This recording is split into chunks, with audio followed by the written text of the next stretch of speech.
అందరికి ముందుగా నమస్కారం. APPSC TSPSC competitive exams YouTube ఛానల్కి స్వాగతం.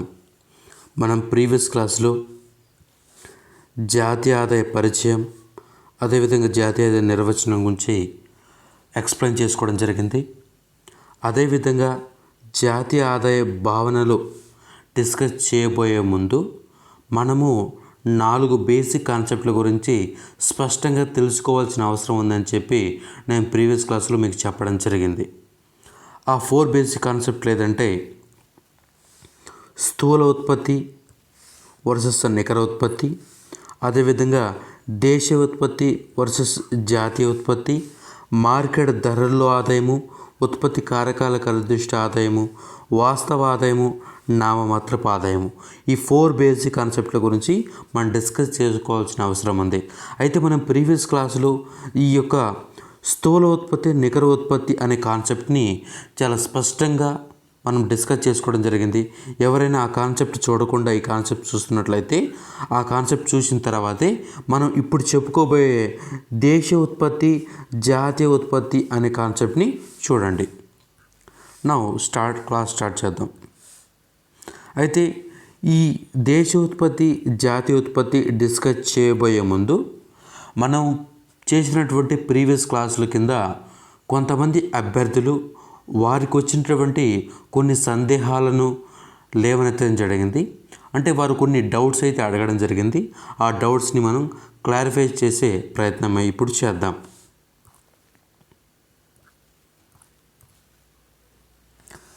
మద్రాల కృష్ణారావు గారు ఒక కామెంట్ అయితే చేయడం జరిగింది నేడు.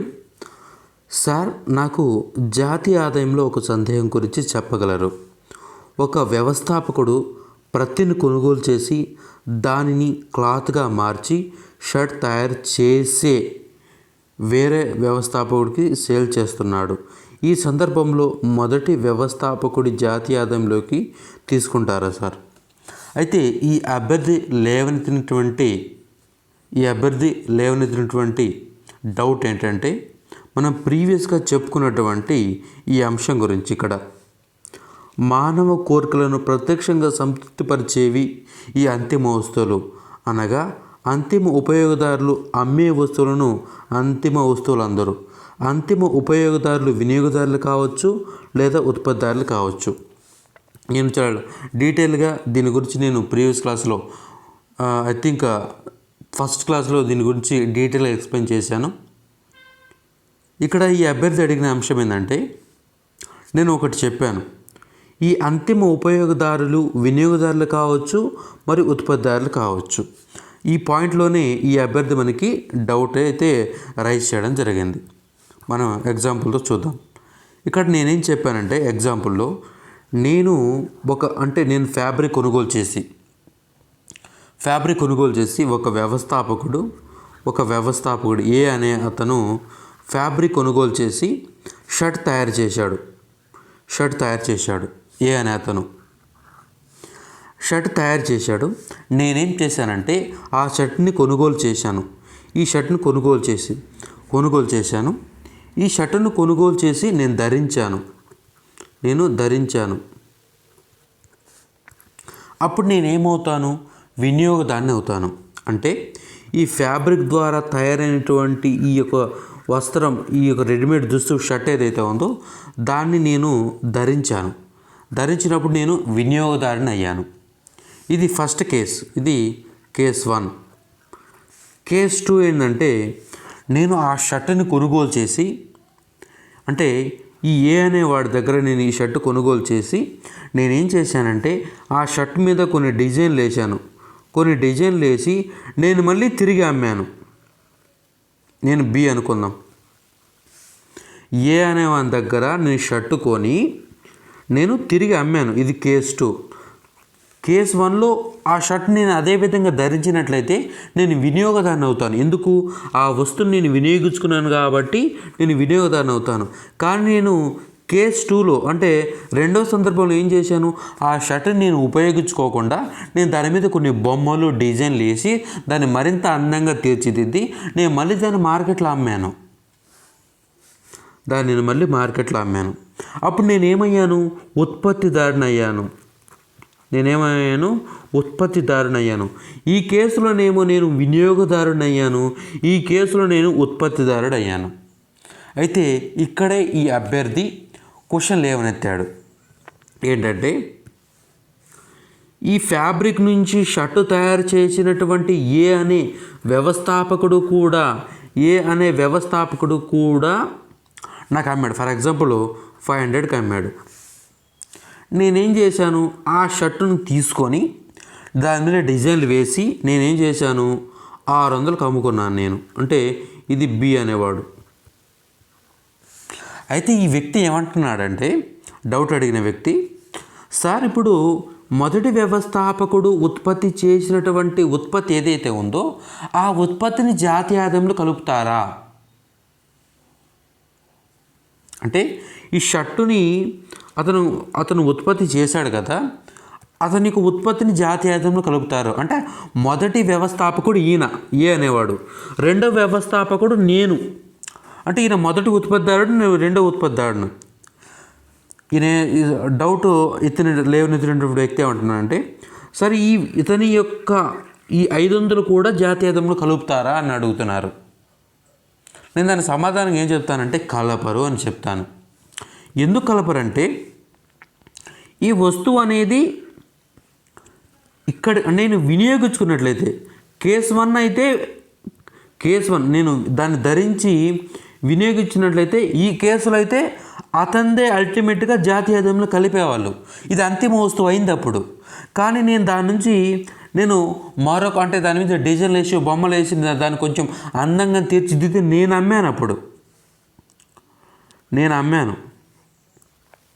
అమ్మాను. అప్పుడు ఇదేమైంది? ఈ కేసులోనేమో ఈ షర్ట్ ఏమో అంతిమ వస్తువు అయింది. అంటే నేను వినియోగించుకున్నాను. కానీ ఈ కేసులో ఏమైందంటే ఈ షర్టు మధ్యంతర వస్తువు అయింది. మధ్యంతర వస్తువు అయినప్పుడు మధ్యంతర వస్తువును జాతీయ ఆదాయంలో గణించకూడదు. మరొక ఎగ్జాంపుల్ చూస్తున్నట్లయితే, ఇప్పుడు ఆ ఏ అనే అతను ఆ షర్టుని 500కు నాకు అమ్మాడు. నేను దాని మీద కొన్ని డిజైన్లు వేసి నేనేం చేశాను? దాని డిజైన్లు వేసి 600కు నేను అమ్ముకున్నాను. ఇప్పుడు ఇది జాతీయ ఆదాయంలో కలుపుతారు, అప్పుడు ఇది కలపరు. ఒకవేళ కలిపితే ఎంత అవుతుంది? 1100 అవుతుంది. అంటే ఇది జాతీయ ఆదాయం అసలు కంటే ఎక్కువ వస్తుంది. కానీ దీన్ని ఉపయోగించుకొనే నేను దీన్ని అమ్మాను కాబట్టి ఇది మధ్యంతర వస్తువు అవుతుంది. ఇది జాతీయ ఆదాయంలో కలపకూడదు. ఏ అనే వ్యవస్థాపకుడు మొదటి వ్యవస్థాపకుని యొక్క ఉత్పత్తిని జాతీయ ఆదాయంలో కలపకూడదు. అంటే అంతిమంగా ఏదైతే ఉందో దాన్ని జాతీయ ఆదాయంలో కలపాలి.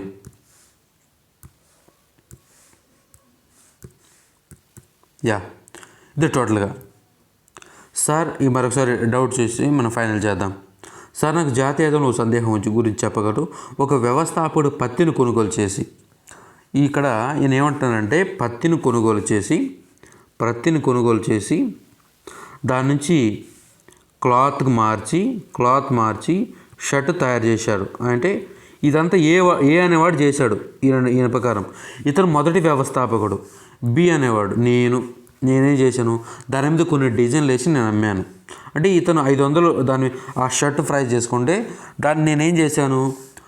కొన్ని డిజైన్లు వేసి దానికి 600కి అమ్మాను. అంటే ఇప్పుడు ఈ 500 కూడా జాతీయ ఆదాయంలో కలుపుతారా అని డౌటు. కానీ నేను కలపరు అంటాను. ఎందుకంటే దీన్ని ఉపయోగించుకొని నేను 600కి అమ్మాను కాబట్టి ఇది మధ్యంతర వస్తువు అవుతుంది, ఇది అంతిమ వస్తువు అవుతుంది. మధ్యంతర వస్తువులను జాతీయ ఆదాయంలో గణించకూడదు, అంతిమ వస్తువులను ఇది గణించాలి. మధురల కృష్ణారావు గారు, మీ యొక్క డౌట్ క్లారిఫై అయిందని ఆశిస్తున్నాను. నెక్స్ట్ మరొక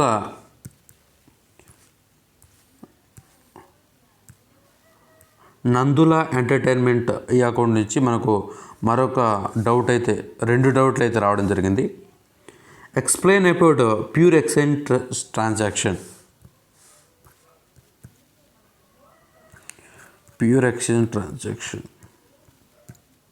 ఇక్కడది ఈయన అడిగారు. ఇక్కడ ప్యూర్ ఎక్స్చేంజ్ ట్రాన్సాక్షన్ గురించి, అంటే ప్యూర్ ఎక్స్చేంజ్ ట్రాన్సాక్షన్ అంటే ఏందని అడిగారు. ఇది ఎక్కడి నుంచి వచ్చిందంటే ప్రస్తుత ఉత్పత్తి, అంటే జాతీయ ఆదాయం నిర్వచనం చెప్పే సెకండ్ క్లాస్లో మనం క్లాస్ 2లో దీని గురించి చెప్పుకున్నాం. అంటే ప్రస్తుత ఉత్పత్తిని జాతీయ ఆదాయం గణించాలి అని చెప్పాను నేను. అంటే ప్రస్తుత ఉత్పత్తిని జాతీయ ఆదాయం గణించాలి. Pure exchange transaction. ఇక్కడ ఈ పదంలోనే మీకు అర్థమైపోవాలి దాని అర్థం. అంటే ప్యూర్ అంటే స్పష్టంగా ఎక్స్చేంజ్ జరుగుతుంది. అక్కడ ఎక్స్చేంజ్ ట్రాన్సాక్షన్ అంటే ఒకటి నుంచి ఒకటికి వెళ్తుంది, అర్థం కావాలి. ప్యూర్ ఎక్స్చేంజ్ ట్రాన్సాక్షన్ అంటే ఒకరి నుంచి ఒకరికి వెళ్తుంది. నేను ఎగ్జాంపుల్ చెప్పాను. ఏం ఎగ్జాంపుల్ చెప్పానంటే ఆ సందర్భంలో నేను 2018లో ఒక బైక్ కొన్నాను, దాన్ని 2020లో అమ్మాలనుకున్నాను. అప్పుడు ఈ 2020లో నేను అమ్మినప్పుడు ఒక వ్యక్తి కొంటాడు. ఫర్ ఎగ్జాంపుల్ నేను 2018లో నేను ఒక పల్సర్ బైక్ కొన్నాను. దాని కాస్ట్ 1 lakh rupees, ₹1,00,000. అయితే నేను దాన్ని ఒక 2 years వాడాను కాబట్టి నేను 70,000కి అమ్మాలని నిర్ణయించుకున్నాను. ఆ 70,000 ఏదైతే ఉన్నారో ఆ కొనుగోలు చేసిన వ్యక్తి దీని మీద పెడతాడు. అంటే నాది సెకండ్ హ్యాండ్ బండి, అతని వేలో అంటే అతను సెకండ్ హ్యాండ్ బండి. అయితే దీన్ని కొనుగోలు చేసినప్పుడు అతను 70,000 ఖర్చు చేశాడు కదా, ఆ ఖర్చుని జాతీయ ఆదాయంలో కలపాలని మనం క్వశ్చన్ చేసుకున్నాం. అయితే కలపకూడదని మనం మాట్లాడుకున్నాం. అంటే 2018లో నేను కొన్నటువంటి ఈ బైక్ని నేను అమ్మేటప్పుడు 2020లో దాన్ని జాతీయ ఆదాయంలో గణించకూడదు. ఎందుకంటే అది సెకండ్ హ్యాండ్ కూడా. ఎందుకు గణించకూడదు అంటే ఈ బండిని నేను ₹1,00,000 కొనుగోలు చేసినప్పుడే 2018లోనే ఈ బైక్ని జాతీయ ఆదాయంలో కలిపేశారు. దాన్ని మళ్ళీ ఇప్పుడు కలపకూడదు.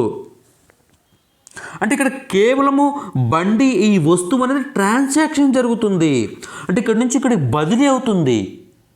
ఆ ప్యూర్ ఎక్స్చేంజ్ ట్రాన్సాక్షన్ని జాతీయ ఆదాయంలో గణించకూడదు. అంటే ఒక వస్తువు ఒక వ్యక్తి నుంచి మరో వ్యక్తికి బదిలీ మాత్రమే అవుతుంది. అటువంటి వాటిని ప్యూర్ ఎక్స్చేంజ్ ట్రాన్సాక్షన్ అంటారు. ఈ ప్యూర్ ఎక్స్చేంజ్ ట్రాన్సాక్షన్ని జాతీయంలో గణించకూడదు. అయితే అంటే దీన్ని అమ్మేటప్పుడు కొనేటప్పుడు ఏజెంట్ తీసుకున్న కమిషన్ మాత్రం జాతీయంలో గణించాలి అని చెప్పాను. ఇది ప్యూర్ ఎక్స్చేంజ్ ట్రాన్సాక్షన్ అంటే ఏంటి అంటే ఒక వ్యక్తి నుంచి మరో వ్యక్తికి ఆ బండి అనేది ట్రాన్సాక్షన్ అవుతుంది కేవలం. దాన్ని ప్యూర్ ఎక్స్చేంజ్ ట్రాన్సాక్షన్ అని అంటారు. ఈ డౌట్ కూడా క్లారిఫై అయిందని ఆశిస్తున్నాను.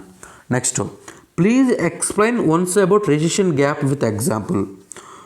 Goods produce less, cost increase అవ్వదా? అంటే ఈ అభ్యర్థి మరొక డౌట్ అడిగారు. ఏంటంటే నేను జీడిపి గ్యాప్ చెప్పేటప్పుడు ఏం చెప్పానంటే జీడిపి గ్యాప్ అంటే ఏంటి, పొటెన్షియల్ జీడిపికి మరియు యాక్చువల్ జీడిపికి మధ్య ఉండే భేదాన్ని జీడిపి గ్యాప్ అని చెప్తాను నేను. జీడిపి గ్యాప్ ఇక్కడ 2 కేసెస్ చెప్పాను నేను. మళ్ళీ 2 కేసెస్ ఏంటంటే ఇక్కడ 2 కేసెస్ ఇక్కడే అభ్యర్థి డౌట్ రావడం జరిగింది. నేను ఇన్ఫ్లేషన్ గురించి చెప్పాను. మరొకసారి ఎగ్జాంపుల్ తీసుకుని చెప్దాం. ఏమంటే చెప్తాను. ఇప్పుడు దేశంలో వనరులు అంటే ఏంటి, దేశంలో ఉన్నటువంటి క్యాపిటల్ కానీ, దేశంలో ఉన్నటువంటి ల్యాండ్ కానీ, దేశంలో ఉన్నటువంటి లేబర్ కానీ, దేశంలో ఉన్నటువంటి ఎంటర్ప్రెన్యూర్ అంటే వ్యవస్థాపకులు, భూమి శ్రమ మూలధన వ్యవస్థాపకులు, వీటన్నిటిని అంటే దేశం మీద మొత్తం అంటే రీసోర్స్, వీటిని వనరులు అంటారు. అంటే దేశంలో 100 కోట్ల వనరులు ఉన్నాయి. అంటే ఆ వనరులను ఉపయోగిస్తే ఏ సంవత్సరము, ఫర్ ఎగ్జాంపుల్ 2019 అనుకుందాం. 2019 ఇంకా స్టార్ట్ కాలేదు, ముందే ఉన్నాం అనుకుందాం ఫర్ ఎగ్జాంపుల్. లేకపోతే 2021 అనుకుందాం, ఎందుకు ఇయర్ స్టార్ట్ కాబోతుంది కాబట్టి 2020 అనుకుందాం. ఎంత అనుకున్నాం? ఇప్పుడు మనం ఎక్కడ ఉన్నాం? ఈరోజు డేట్ ఎంత? డేట్ ఈరోజు ఐ థింక్ డిసెంబర్ 29, 2020. డిసెంబర్ 29, 2020. రేపు 2021 వస్తుంది. అయితే ఇక్కడ మనం ఏమనుకుంటున్నామంటే దేశం మొత్తం మీద వనరులు 100 కోట్లు ఉన్నాయి. అంటే 100 కోట్లు అంటే దేశం మీద మొత్తం వనరులను ఉపయోగించుకుంటే, జాగ్రత్తగా గమనించాలి, దేశం మొత్తం మీద ఉన్నటువంటి వనరులు ఏదైతే ఉన్నాయో వాటిని ఉపయోగించుకుంటే, యూటిలైజ్ చేస్తే, రీసోర్స్ని యూటిలైజ్ చేస్తే 100 కోట్ల జీడిపి వస్తుంది. 2021లో దేశంలో ఉన్నటువంటి రీసోర్స్ను మొత్తం ఉపయోగిస్తే 100 కోట్ల జీడిపి వస్తుంది. అంటే మనం ఏంటి 2021 గురించి మాట్లాడుతున్నాం, అంటే ఎక్స్పెక్ట్ చేస్తున్నాం, ఊహించుకుంటున్నాం. ఇలా ఊహించుకునే జీడిపిని పొటెన్షియల్ జీడిపి అంటారు. పొటెన్షియల్ జీడిపి అంటే, పొటెన్షియల్ అంటే సామర్థ్యం. అంటే ఈ సంవత్సరము 2021 రాబోయే 2021లో రీసోర్స్ యొక్క సామర్థ్యం 100 కోట్లు అని మనం ఊహించుకున్నాం. అంటే దీన్ని పొటెన్షియల్ జీడిపి అంటారు.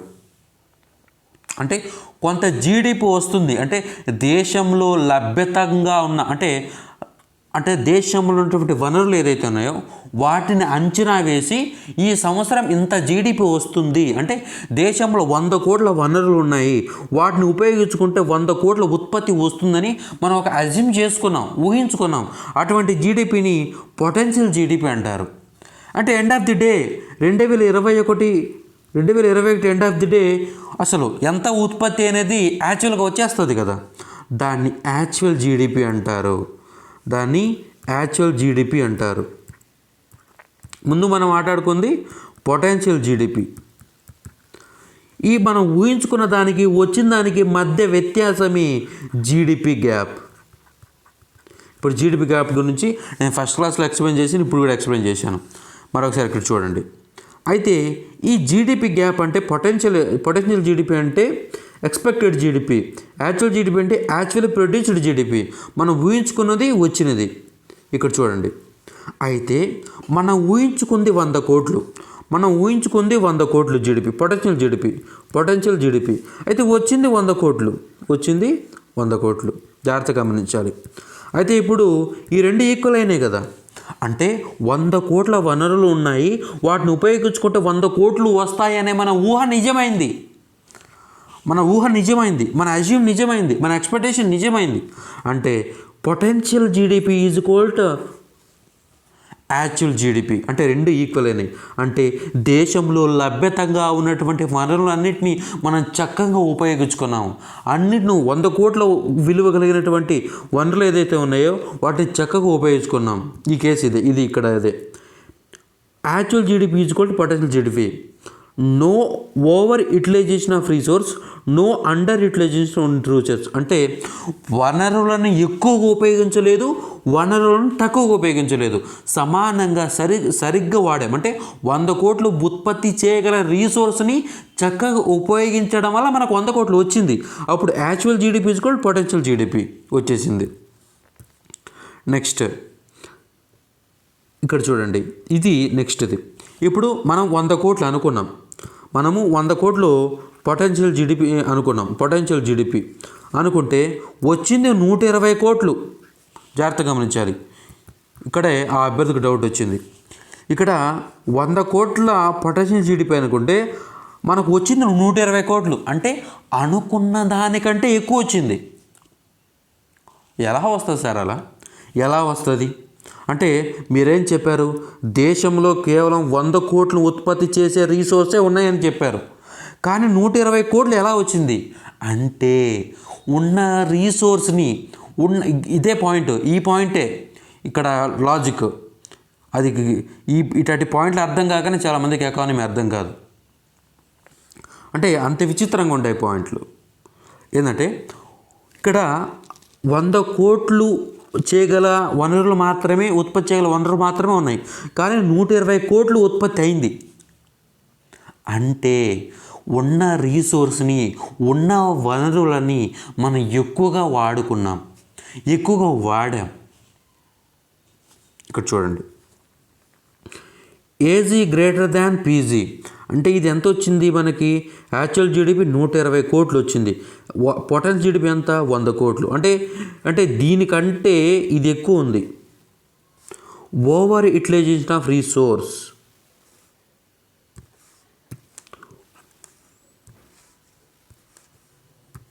ఓవర్ యూటిలైజేషన్ ఆఫ్ రీసోర్స్ అంటే ఇన్ఫ్లేషనరీ గ్యాప్. అంటే ఈ విధంగా జరిగినప్పుడు ఇన్ఫ్లేషన్ వస్తుంది, ద్రవ్యోల్బణం వస్తుంది. అంటే ఆ అభ్యర్థికి వచ్చిన డౌట్ ఇదే, ఏంటంటే ఇన్ఫ్లేషనరీ గ్యాప్ ఏంటంటే 100 కోట్లు రావాలి అనుకున్నప్పుడు 120 కోట్ల ఉత్పత్తి అయింది. అంటే ఉత్పత్తి పెరిగింది. ఉత్పత్తి పెరిగినప్పుడు ధరలు తగ్గాలి కదా. ఉత్పత్తి పెరిగినప్పుడు ధరలు తగ్గాలి కదా. ఎందుకు పెరుగుతున్నాయి అంటే ఇన్ఫ్లేషనరీ గ్యాప్ అంటే ఏంటి? రోజు రోజుకి మార్కెట్లో ఉన్నటువంటి వస్తువుల ధరలు పెరగటమే. రోజు రోజుకు వస్తువుల ధరలు మార్కెట్లో పెరగడాన్ని ద్రవ్యోల్బణం లేదా ఇన్ఫ్లేషన్ అంటారు. అంటే అనుకున్న ఉత్పత్తి కంటే ఎక్కువ వచ్చింది, వస్తువులు ఎక్కువ ఉన్నప్పుడు వాటి ధరలు తగ్గాలి కదా. ఎందుకు పెరుగుతున్నాయి, ఎందుకు ఇన్ఫ్లేషన్ వస్తుంది అనేదే ఒక డౌటు. అయితే దీనికి నేను ఏం చెప్తానంటే, నేనేమన్నాను, 100 కోట్లు ఉత్పత్తి చేసే వనరులు మాత్రమే ఉన్నాయి. అయితే 120 కోట్లు వచ్చింది. ఎలా వచ్చింది? రీసోర్స్ని ఓవర్ యూటిలైజ్ చేసాం. అంటే ఎలా? ఒక కార్మికుడు 7 గంటలు మాత్రమే పని చేయాలి, కానీ నువ్వేం చేసావు? నీకు ఎక్కువ ఉత్పత్తి రావాలనే ఉద్దేశంతో 9 గంటలు పని చేయించావు. అంటే 2 గంటలు ఎక్స్ట్రా పని చేయించావు. 2 గంటలు ఎక్స్ట్రా పని చేసినప్పుడు అతనికి ఇచ్చే వేతనం కూడా నువ్వు పెంచాలి. ఎలా పెంచాలి అంటే, ఇప్పుడు 7 అవర్స్కి నువ్వు 100 రూపాయలు ఇస్తే 9 అవర్స్కి కనీసం నువ్వు 150 రూపాయలు ఇవ్వాలి. అంటే ఇన్పుట్ కాస్ట్ పెరిగింది. అంటే ఆ ఉత్పత్తి చేయడానికి పని చేసే ఇన్పుట్స్ ఏదైతే ఉందో, ఉత్పత్తి కారకాలు ఏదైతే ఉన్నాయో, ఉత్పత్తి కారకాల యొక్క ఖర్చు పెరిగింది. ఉత్పత్తి కారకాల ఖర్చు పెరిగినప్పుడు ఆ ఉత్పత్తి కూడా పెరుగుతుంది, ఆ ఉత్పత్తి కాస్ట్ కూడా పెరుగుతుంది. జాగ్రత్తగా గమనించాలి. అంటే ఉత్పత్తి ఎక్కువ అవ్వాలనే ఉద్దేశంతో నువ్వు ఉత్పత్తి కారకాలను ఎక్కువగా వాడినప్పుడు వాటి యొక్క కాస్ట్ పెరుగుతుంది, ఇన్పుట్ కాస్ట్ పెరుగుతుంది. ఇక్కడ ఉంటుంది చూడు. In this situation resource are over utilized, pressure of demand on existing resource increases. అంటే ఇక్కడ ఆ డిమాండ్ పెరిగిపోతుంది. అంటే ఇన్పుట్ కాస్ట్ ఏంటి? ఎగ్జిస్టింగ్ అంటే ఉన్న రీసోర్స్ మీద డిమాండ్ పెరిగిపోతుంది. అంటే ఈ 100 కోట్ల మీద డిమాండ్ పెరిగిపోతుంది.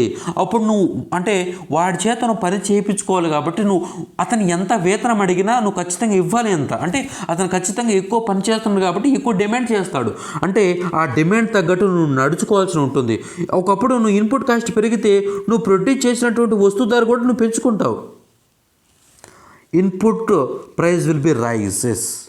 అంటే ఎప్పుడైతే ఆ డిమాండ్ వాటి మీద ఎగ్జిస్టింగ్ రీసోర్స్ మీద అంటే ఉన్నటువంటి రీసోర్స్ మీద డిమాండ్ పెరిగినప్పుడు ఇన్పుట్ ప్రైస్ కూడా పెరిగిపోతుంది. అంటే వారికి ఇచ్చే వేతనాలు కూడా పెరిగిపోతాయి, వాటికి పెట్టే పెట్టుబడి కూడా పెరిగిపోతుంది. పెట్టుబడి పెట్టినప్పుడు cost of product also rise. అంటే అతను పెట్టుబడి పెట్టిన ఆ ధనం ఏదైతే ఉందో, మూలధనం ఏదైతే ఉందో, అతను తిరిగి రాబట్టుకోవడం కోసం అతని మీద పడినటువంటి ఆ భారాన్ని ప్రొడక్ట్ కాస్ట్ మీద నెట్టేస్తాడు. ఆ విధంగా ప్రొడక్ట్ కాస్ట్ అనేది పెరుగుతుంది. ప్రొడక్ట్ కాస్ట్ పెరిగినప్పుడు ప్రైసెస్ లెవెల్స్ అనేవి ఇంక్రీజ్ అవుతాయి, ఇన్ఫ్లేషన్ అయితే వస్తుంది. అంటే రోజు రోజుకి ఇక్కడ ఇలా వస్తువు ధరలు పెరిగిపోతూ ఉంటాయి. ఒక్కటే కారణము ఇన్పుట్ కాస్ట్ పెరగడం. ఇన్పుట్ కాస్ట్ పెరుగుతుంది కాబట్టి ఇన్ఫ్లేషన్ వస్తుంది. అర్థమైందని ఆశిస్తున్నాను. నెక్స్ట్ చూడండి. ఇక్కడ ఒకటే నేను చెప్పేది ఏంటంటే, ఇన్పుట్ కాస్ట్ పెరిగే కొద్దీ వస్తువు ధరలు కూడా పెరుగుతాయి.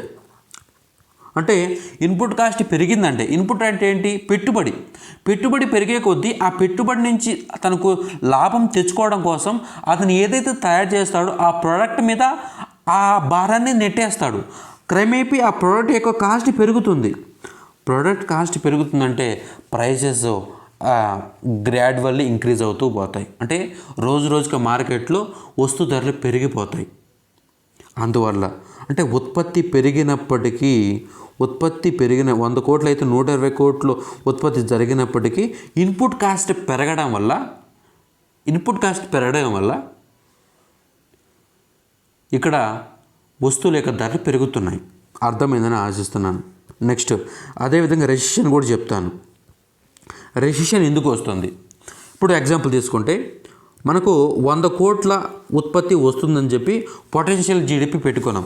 కాకపోతే 80 కోట్లే వచ్చింది. అంటే దీన్ని అప్పుడు రెసిషన్ వస్తుంది, మాంద్యం వస్తుంది. మీకు ఇది కూడా అర్థం కాని విషయం. అంటే 100 కోట్ల వనరులు ఉన్నప్పుడు 80 కోట్లు మాత్రమే ఉత్పత్తి జరిగింది. అప్పుడు మాంద్యం ఎందుకు వస్తుంది అనేది ఒక డౌట్. ఇక్కడ చూద్దాం. In this situation resource are under utilized. ఇందాక ఇన్ఫ్లేషన్లో ఓవర్ యూటిలైజ్ అయింది, ఇప్పుడు రెసిషన్లో ఏంది, అండర్ యూటిలైజ్ అయింది. అంటే 100 కోట్లు అంటే మనము వనరుల్ని సంపూర్ణంగా సక్రమంగా వాడలేదు, ఉన్న వాటికంటే తక్కువ వాడాం. Preserve demand and existing resource decreases. ఇదే పాయింట్.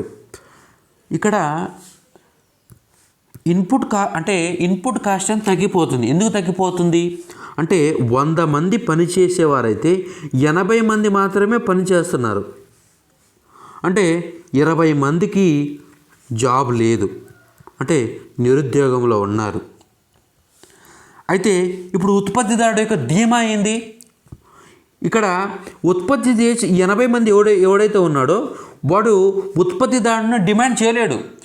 అంటే వీడు 9 అవర్స్ పని చేసినప్పటికీ నాకు 150, అంటే యాక్చువల్లీ అతనికి ఇచ్చే 100 రూపాయలు అయినప్పటికీ 150 రూపాయలు ఇవ్వమని ఇతను డిమాండ్ చేయలేడు. ఎందుకంటే నేను ఇవ్వనంటాడు. ఉత్పత్తిదారుడు ఆ శ్రామికుడికి 150 రూపాయలు అడిగినా కూడా ఇవ్వనంటాడు. ఎందుకు ఇవ్వనంటాడు? నువ్వు పోయినా కానీ మిగతా 20 మందిలో ఒకరిని తెచ్చి నేను పెట్టుకుంటాను. నువ్వు పని చేయకుండా పోయినప్పటికీ నువ్వు పని చేయనప్పటికీ 20 మందిలో ఒకరిని నువ్వు పోయినప్పటికీ 20 మందిలో ఒకరిని తెచ్చి నేను పెట్టుకుంటాను. అంటే అప్పుడు చచ్చినట్టు ఈ శ్రామికులు అతను ఎంత వేతనం ఇస్తే అంతకే పని చేయాలి. అంటే అతడు 100 కాదు 50 ఇచ్చినా కానీ ఆ 50 రూపాయలకే ఇతను అక్కడ శ్రమించాలి. అంటే ఇన్పుట్ కాస్ట్ క్రమేపీ తగ్గిపోతుంది. ఇక్కడ చూడండి, input price will B fall. అంటే అతను 100 అప్పుడు 100 ఇచ్చేవాడు, కానీ ఇప్పుడు 50 ఇస్తున్నాడు. ఎందుకు? నిరుద్యోగం ఉంది. అంటే వాడికి పనిచేసే వాళ్ళు కొల్లలుగా ఉన్నారు. Cost of production fall. అంటే ప్రొడక్షన్ కాస్ట్ కూడా తగ్గిపోతుంది. Price of level falls and recession gap arises. అంటే వస్తువు ధరలు కూడా తగ్గిపోతాయి. అంటే ఇన్పుట్ కాస్ట్ తగ్గడం వల్ల వస్తువు ధరలు కూడా తగ్గిపోతాయి. అయితే వస్తువు ధరలు తగ్గినప్పటికీ ఇక్కడ అన్ఎంప్లాయ్మెంట్ ఉండడం వల్ల, ఆదాయం లేకపోవడం వల్ల, ప్రజల దగ్గర డబ్బు లేకపోవడం వల్ల వస్తువు ధరలు ఎంత పెరిగినప్పటికీ వాటిని కొనుగోలు చేసేవాడు ఎవడు ఉండడు. కొనుగోలు చేసిన వాడు ఎవడు లేకపోవడం వల్ల ఉత్పత్తిదారుడు ఉత్పత్తి చేయాలనే ఆ తాటు విరమించుకుంటాడు. ఎవడు పెట్టుబడి పెట్టాడు. అంటే ఈ మాంద్యంలో ఎంత ఉత్పత్తి చేసినా కానీ నష్టమే వస్తుంది, కానీ లాభం రాదు. అంటే ప్రజల దగ్గర కొనే సామర్థ్యం లేదు, అన్ఎంప్లాయ్మెంట్ వల్ల, వాళ్ళకి ఆదాయం లేకపోవడం వల్ల. ఈ విధంగా ఇక్కడ ఇన్పుట్ కాస్ట్ తగ్గడం వల్ల ప్రైజెస్ అనేవి తగ్గిపోతాయి. అక్కడ ఇన్పుట్ కాస్ట్ పెరగడం వల్ల ప్రైజెస్ లెవెల్స్ అనేవి పెరిగిపోతాయి. అర్థమైందని ఆశిస్తున్నాను. ఇక్కడ చూడండి, ఇన్ఫ్లేషన్ గ్యాప్లో ప్రొడక్షన్ అనేవి పెరిగిపోతాయి. ప్రొడక్షన్ హైలో ఉంటుంది, కానీ ధరలు అంటే ఇప్పుడు ప్రొడక్షన్ పెరిగితే యాక్చువల్గా ధరలు తగ్గాలి, కానీ ఇక్కడ తగ్గలేదు. కారణం ఇన్పుట్ కాస్ట్ పెరిగిపోతుంది. ఇక్కడ ఇందాక ఇచ్చిన పాయింట్స్ ఇక్కడ ఇచ్చాను. నెక్స్ట్ చూడండి, రెసిషన్లో ప్రొడక్షన్ తగ్గుతుంది,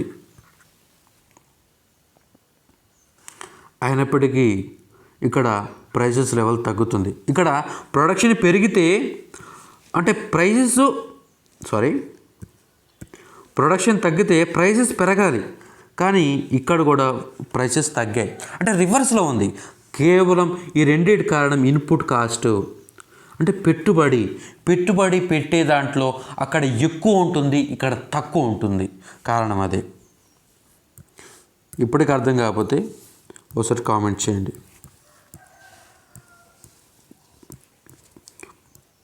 నందుల ఎంటర్టైన్మెంట్ అకౌంట్ ఇది ఇక్కడ నుంచి మీ 2 డౌట్స్ని క్లారిఫై చేసి ఆశిస్తున్నాను. ఇంక మనం టాపిక్కి వెళ్దాం.